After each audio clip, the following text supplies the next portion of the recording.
This morning we're on site with Taggarts at Ravenswood, and I have Lisa Taggart, HSE and Key Manager for Taggarts, and Pete, the Site Manager. So good morning to both of you. We want to talk about how the new COVID-19 protocols affect a large civil site. Pete, how have you managed all the subcontractors on site? We've put them in their own individual bubble and isolated them on site. They have their own toilets, their own paperwork, and we have a certain distance we keep away, and we communicate by phone and RTs. And so far it's worked really well. I have a list of subbies that are coming in to drop off supplies to everyone on site, and same process, and at this stage it's been working really well. Lisa, tell me about the challenges you've had to face in the COVID-19 protocols.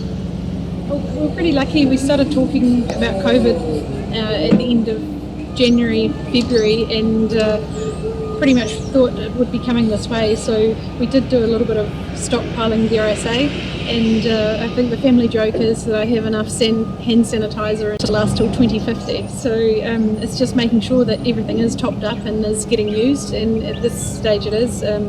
Pretty much every Monday so far I've gone down from issuing 15 litres of hand sanitizer. This morning was 6 litres, so we know that it is getting used, and I think it's just remembering about the social distancing is probably one of the biggest challenges. We try and keep to 1 metre, but at times when you're doing fittings and certain jobs, so we supply them with full suits, full face shields, special gloves, and they're not reusable, so they get disposed of every night.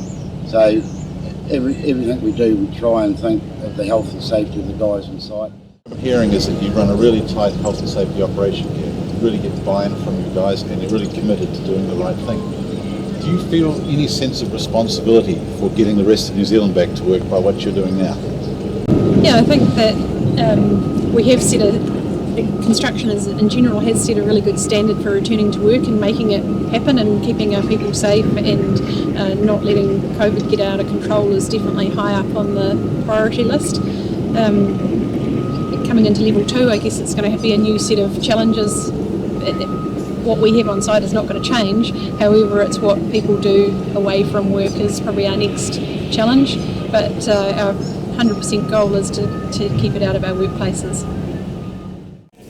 The only difference between before lockdown and after lockdown is we don't sit together and have smokos, and we can't have other people in the vehicles, so we either have to walk or take our own vehicle across site, but other than that we're all pretty much keep to your own machine as usual before. Smoko breaks, we stagger them depending on our operations. We don't have a set time, and the guys go into their bubbles and have their smokos. Have you found that the conversations the guys have at Smoko around bigger issues have changed over the past few years? Definitely, and our big motto is ask people how are you? Are you okay? Especially in the morning at a toolbox, if somebody comes in, you can normally pick up if there's issues. Everybody's stress levels are different over various things, and we've still got a couple of guys that aren't ready to come back. It's no problem, just they've got to look after themselves. When they come back, they're fully on board with and focused on what they're doing. So staff wellness is very important to us. I think we're quite resilient. The guys adapt pretty quick to change, and the family life is important to us as a company. We're quite a close-knit community, especially at Taggarts, but in a lot of other contracting businesses in Christchurch, and we handle a lot of these adversities. We have a wellness program at work. We have different counselling. The guys are right up and money on the ball. We don't have a problem, and I think it's because of the earthquakes, the fires that we've had on the Port Hills, and the snow events that we've had in Canterbury.